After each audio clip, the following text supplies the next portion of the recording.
Hi, folks. Really delighted to be here with you today to talk about just a few aspects of the climate change crisis.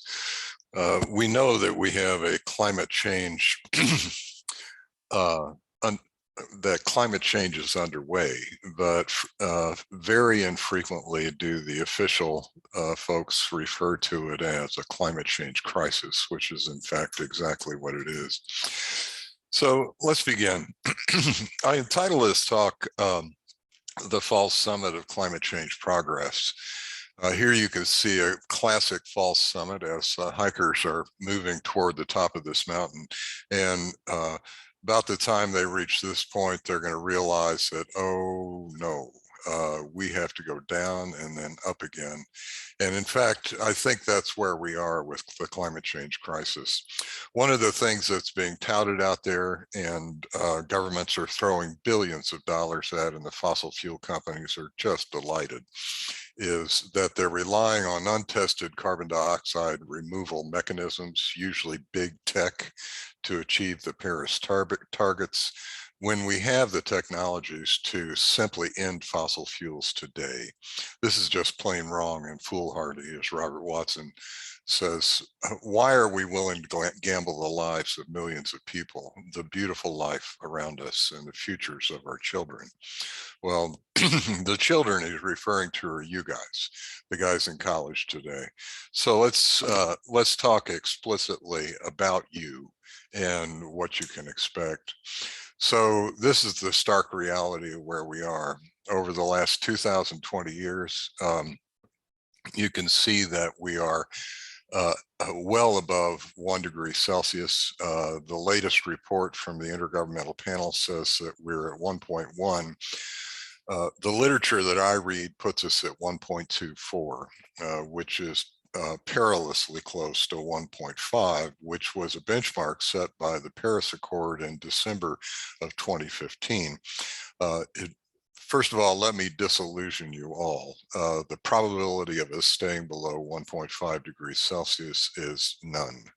That will not happen. We will struggle to stay below 2 given the current pledges and commitments, and we damn well might not stay below 3. So let's talk a little bit more about what to expect. Will the promises of the nationally determined contributions be fulfilled? Well, what is a nationally determined contribution? What this is each country gets to say what they're going to contribute to greenhouse gas emissions reductions. So if we had no climate policies in place at all, we would exceed 4 degrees Celsius, 4.1 to 4.8. This would end civilization as we know it. There would be no analog to the current civilization that we have that would continue if we hit 4 degrees Celsius and above. Current policies will take us to about 3 degrees Celsius and by 2100, and new pledges and targets that have just come in will put us at 2.5 to 2.8. Folks are saying, or the literature is saying now 2.7 is what we will hit. 3 degrees Celsius is catastrophic. We're talking more than 1 billion climate migrants and refugees. We're talking famine, multiple breadbasket failures all over the world, changes in crop production, heat waves that make it impossible to work for tens of days at a time. Where we need to be is the 2 degrees Celsius pathway and the 1.5 degrees Celsius pathway. And it's generally agreed by the policy wonks that this will require removal of carbon dioxide from the atmosphere. Hence the emphasis on big tech to suck this very rare gas, 0.04%, that is the basis of all life on Earth and is the basis of our problem right now, out of the atmosphere. Uh, it's funny, but nature's invented a way to do this. It's called photosynthesis. And we are rapidly destroying the sources of photosynthesis all over the world. And so, which seems extremely counterproductive. So the recent IPCC report that came out on in early August was the assessment report number 6, which is typically abbreviated the AR6. You can see that the lands have warmed more than the oceans. The temperature has increased faster over land than over ocean, and yep, it's getting hotter, and weather is becoming more extreme. All authoritative estimates of temperature for the surface of the earth show that each decade is hotter than the previous decade. This has been ongoing since the 1970s. So air temperatures are increasing faster over land, and the mean global mean increase relative to pre-industrial baseline is accepted to be 1.1 degrees Celsius. As I said, a lot of the literature that I read puts it at 1.24. Every decade since 1980 was the warmest decade on record at the time. Well, where's it all coming from? It's coming from a variety of non-condensing greenhouse gases. CO2, methane, and nitrous oxide are at the top of the list. These are ice cores going back 2,000 years, and they all show the same thing, a hockey stick. With the business end turned up, an emissions reconstruction that shows that we are an exponential curve of increasing greenhouse gases. There are a variety of other greenhouse gases that are very powerful, and I won't mention those today, but it's something that we review in my courses. Changes are larger with every increment of warming. So the annual mean temperature change at 1 degree Celsius has been, in other words, this is history now. You can see the overall observed 1 degree Celsius warming that was actually measured, and then the simulated using the models. They are effectively very close to one another. There's a cold blob right at the tip of Greenland, and we'll mention that later in the talk. The annual mean temperature change at 1.5 simulated 2 degrees, and at 4 degrees speak of a terrestrial planet that we are alien to. The terrestrial part of the planet will become essentially unbearable. So the 10-year heat wave event will increase 9.4 times in likelihood at 4 degrees. It will overall be about 5.1 degrees Celsius hotter when the global average rise is 4 degrees Celsius. So the intensity increase in terms of humidity and temperature combined is what you see in the bottom part here. At our present, we are 2.8 times more likely to experience a extreme heat wave event once every 10 years than we were 1850 to 1900. And you can see how it changes as the temperature is ratcheted up. The 50-year period event also shows a similar pattern, 1.2, 2, 2.7, and 5.3, 39.2 times more likely at 4 degrees, at 2 degrees, 13.9 times. And let me remind you, we have no viable plan to stay at 2 or below. So what does this mean? Well, it will be too hot to work for much of the United States. More than 90 days a year when the heat index is above 100 degrees Fahrenheit in counties where more than 25% of the adults work outdoors. And here you see the pattern.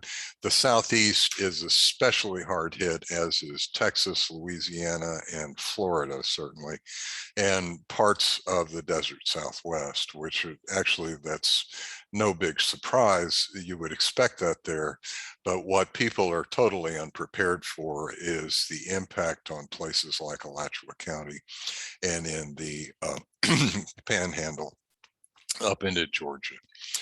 So why aren't you fucking furious? You should be. Here's the intergenerational inequity in exposure to climate extremes. And this one is just for the heat, not for floods, not for torrential downpours, not for droughts. And so the life expectancy of the 1960 cohort, technically I should be dead, I guess, according to this. I was born in 1953. I have no plans to depart. The life expectancy of a 2020 cohort. Many of you are in the 2020 cohort, and what you see is under current pledges in the red, 2 degrees Celsius and 1.5 degrees. In other words, we're not meeting the 2 or the 1.5, but right now under current pledges, this is what you can expect. You can expect an annual exposure to heat waves almost 50% higher than I have experienced during my life. So lifetime heat wave exposure, the 1960 cohort versus your cohort 7 times higher for the current pledges. If we were to achieve 2 and 1.5, it would be 6 and 4 times higher, respectively. I don't know about you guys, but if I were you, I would feel tremendously cheated and very, very angry with the fossil fuel companies that have spent billions of dollars lying to us and manipulating the data and obfuscating the reality that we face.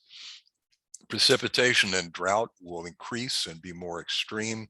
Here are the simulated changes of 1.5, 2, and 4. Warm air can hold more moisture than cold air. That means that for every degree centigrade increase in global average temperature, the atmosphere can hold on average about 7% more water vapor. It has to go someplace. It comes down in terms of extreme storms, but because it can hold more, it can also cause deeper drying. And this is exactly what we see. Heavy precipitation over land will increase 1.7 times at 2 degrees Celsius. We're already seeing it all over the upper Midwest and New England. And if you look at the agricultural and ecological droughts in drying regions, you can see that at 2 degrees, it will be 2.4 times more likely to occur over a 10-year event. So what we're facing is extreme weather on all fronts: heat, flooding, droughts, and the concomitant effect on ecosystems, which will produce more CO2 into the atmosphere as they warm and dry, and on agriculture. We are already experiencing multiple breadbasket failures simultaneously around the world, and most folks have no idea what their supply chain is for their food supply. The ocean heat content is increasing rapidly. 90% of the energy imbalance is absorbed by the oceans. The ocean heat content is 30% greater than was estimated by the AR5. The previous IPCC report was wrong. And so the warming is now substantial to a depth of 3,000 meters. Ocean currents are massively shifting, which is causing changes in our weather patterns, changes in rainfall, and commercial fishes are moving progressively farther north. Many ecological and overall biological and abiotic changes in the oceans. Warm water coral reefs are dying, and their ecosystem services, i.e. the fish catch that is associated with these warm water coral reefs, which is huge, has plummeted. So we're in deep trouble. Marine heat waves are human caused. You can see the increase in the peak temperature and the duration of marine heat waves. The maps on the right show the cumulative duration and the cumulative peak temperature anomaly over the period that was measured. Large-scale ecosystem transformation is underway as the climate zones move north. This is what we have in the American West, more or less at the moment. And this is what we will have in 2090 under current trajectories of current pledges and targets. And if this is in fact the case, you can see that there will be big changes in the American West. This is also associated with big changes in the number of fire days. We're already seeing this. The percent of the season is now larger and larger. Um, Change in annual fire weather days 1973 to 2000 relative to the baseline prior to 1973. I love this sign: senior center, wear a mask, wash your hands, social distance, stay safe. So one of the key indicators of what's going on is the change in the Arctic. This is Jason Box. He's known as Dr. Greenland. He's been studying the Greenland ice sheet for a long time. Basically, the Greenland ice sheet passed a tipping point of sorts in 1997, in which there was more annual melt than there was annual refreeze as a function of the seasons. You can see 72 to 1980 versus 2010 to 2018. These figures speak for themselves. Greenland is pouring enormous amounts of fresh cold water into the North Atlantic. Fueled by meltwater from Greenland, seas are now rising 4.8 millimeters per year, and the rise will accelerate over coming decades. The fifth assessment report had it at 3.2 millimeters. The AR6 estimate is a guess, and once again, it lowballs the overall increase in sea level rise with some honesty, where it says it could be much worse, and it puts some extreme values on their graphs. But no one really knows how fast Greenland and Antarctica will melt. You can see that the rate of sea level rise slowed down as we had global dam building that collected water runoff. But after that was completed, it resumed and is now essentially on an exponential rise. So sea level rise since 1900 is driven a quarter by melting of glaciers, especially coastal Greenland, one quarter by thermal expansion, and one quarter by melting ice sheets, the interior ice of Greenland and Antarctica.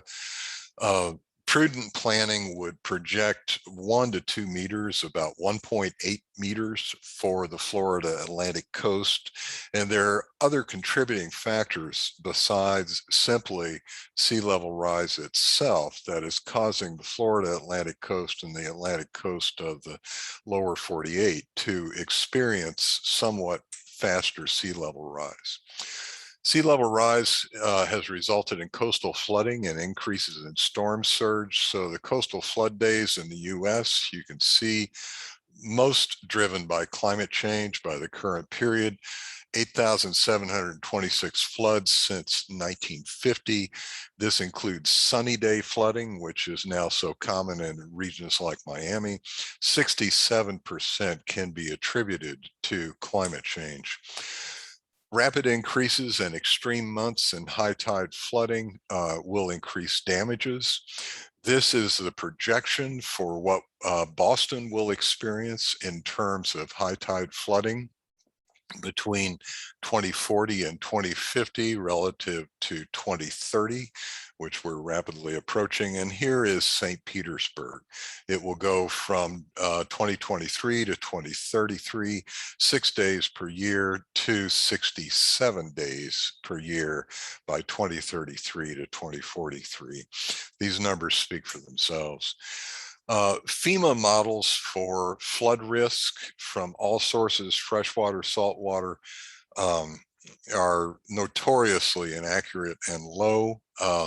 This is a group called the Front Street Foundation, that is an independent think tank that has academic affiliations, that has recalculated the flood risk for Florida and for all of the United States.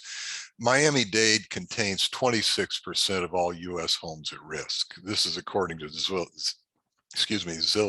the real estate firm. And you can see the darker colors here on the coast are up to 250% underestimates of the FEMA model compared to the Front Street model. In the US, an estimated 40 million people live in areas of the country where they have a 25% chance of their home being flooded before they can pay off a 30-year mortgage. If you take nothing else away from this talk, I need you to understand this. All weather now occurs in a human altered climate. Therefore, it's simply stupid to stop it, would you please, asking if a particular event is caused by climate change. So you have to determine which features of a weather event can be attributed to climate change, not whether the event itself is caused by climate change. Please stop thinking so simplistically. Attribution is a separate subdiscipline of climate scientists that's growing by leaps and bounds. There is more energy aloft. It's that simple. This means there's more water vapor and more intense weather. That energy has to go someplace.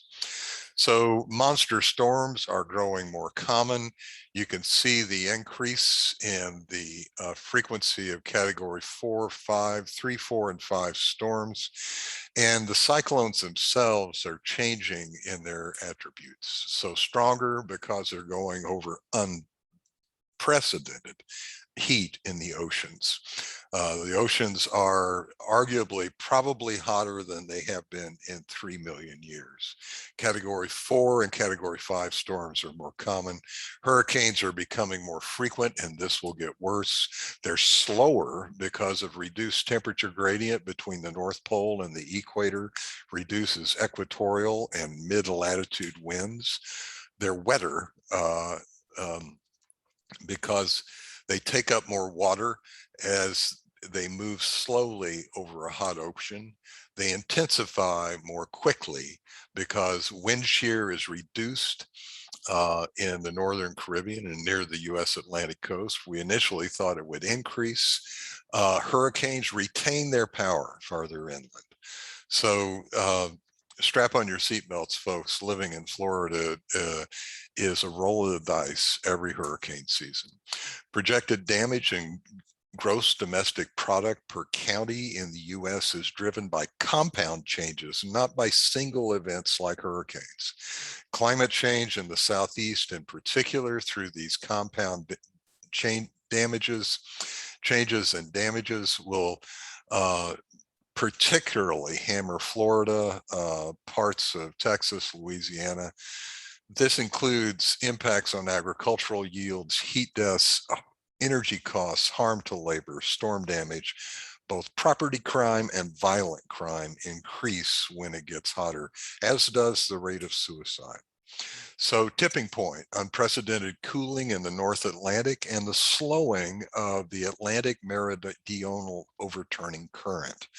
So what's happening in Greenland is a whole bunch of really cold fresh water is dumping into this circulation system, and it's slowing down the Atlantic current.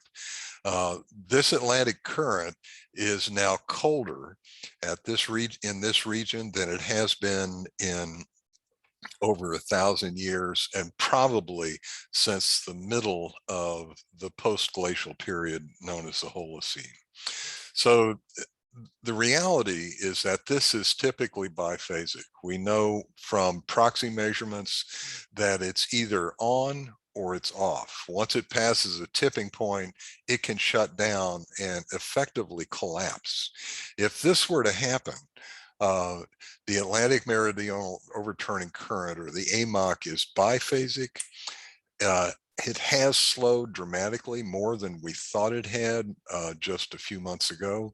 If it fails, Northern Europe and the UK will become much colder, as will much of the east coast of North America. The slowing of the Atlantic current will cause sea level to rise faster than predicted along the US coast.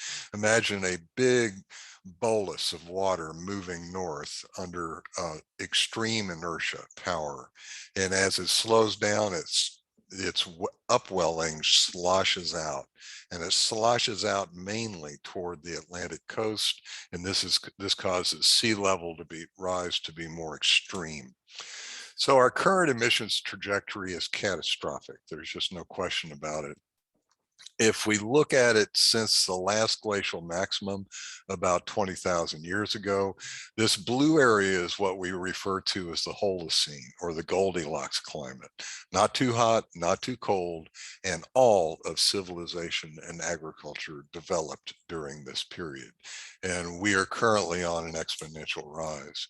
Concentrations of CO2 are higher now than they've been in 3 to 4 million years. The rate of CO2 release is unprecedented in about 66 million years. Ocean acidity has increased 26%.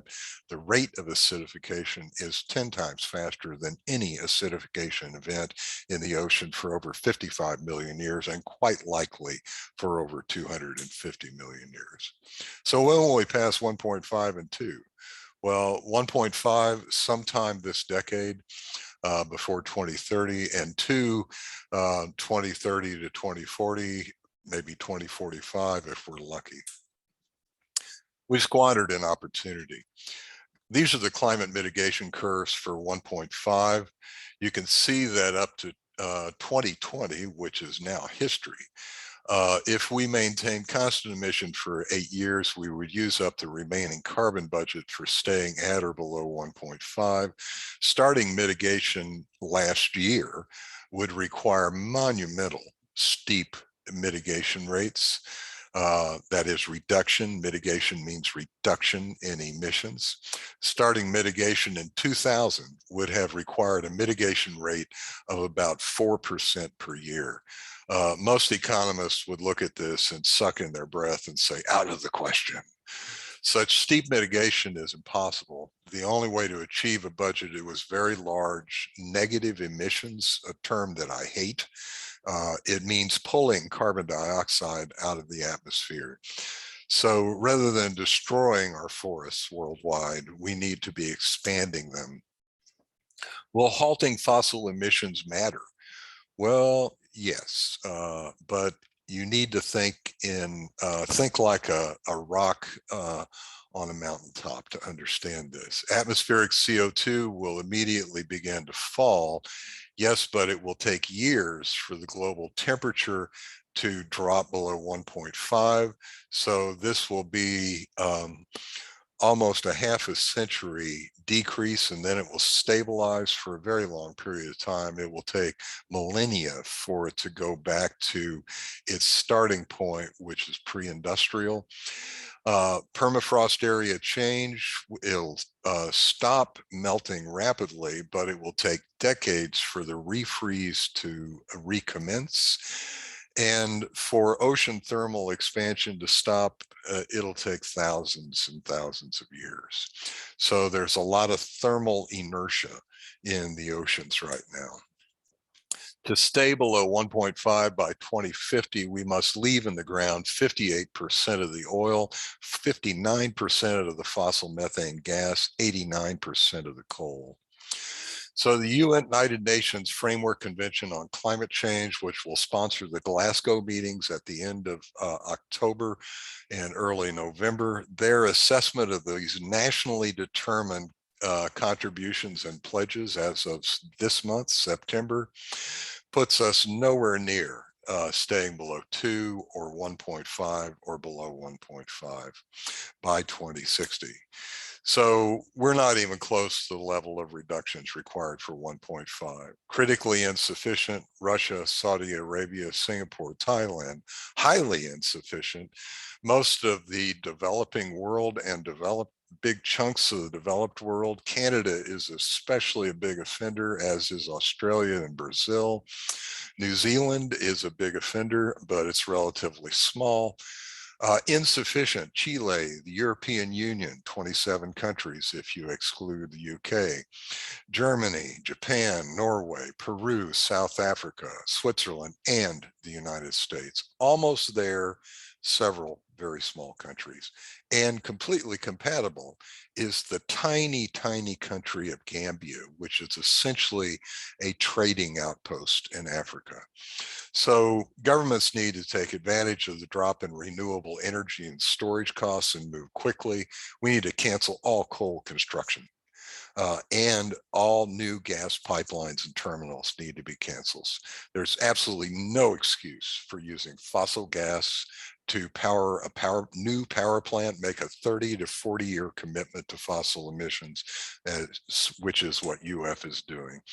The most important target date is 2030. Emissions must be cut by 50%. We are nowhere near this.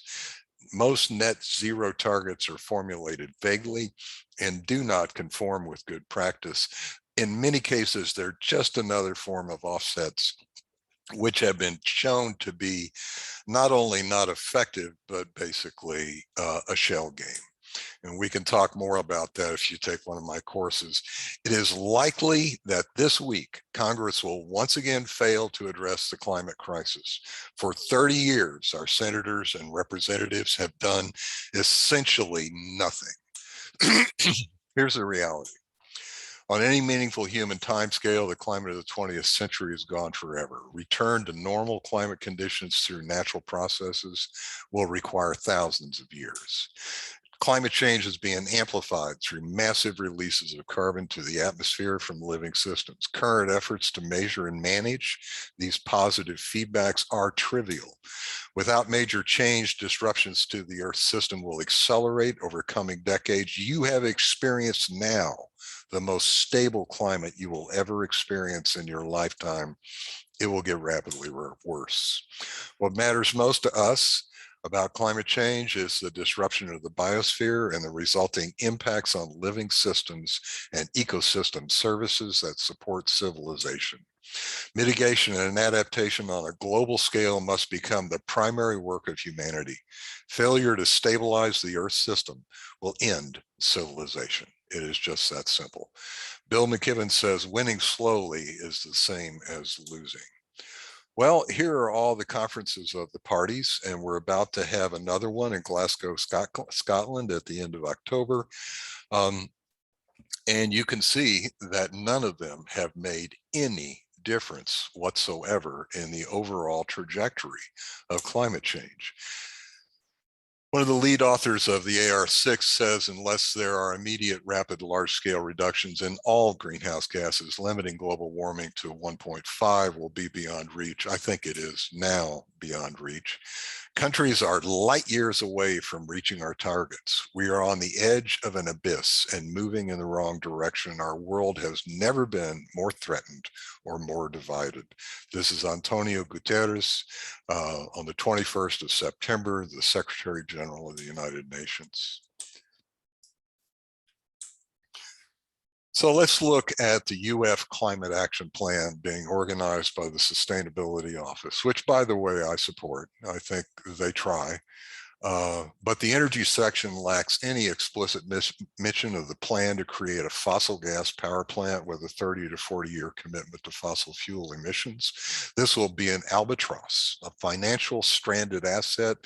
Final vote by the Board of Trustees is in December.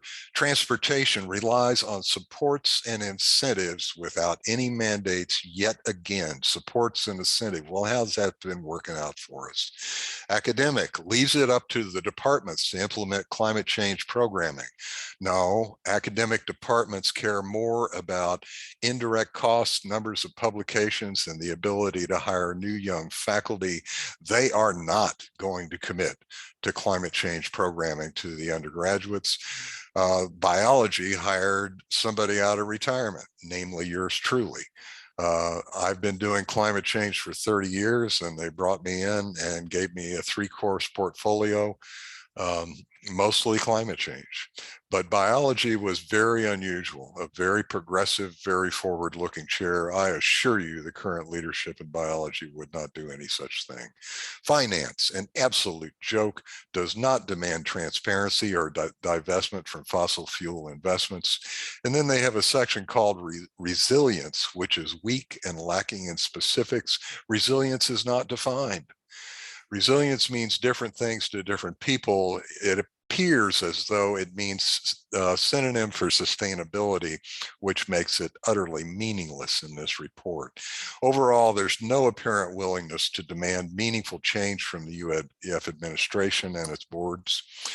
This climate action plan should stand as a clear manifesto, a line in the sand, regardless of the administration's response.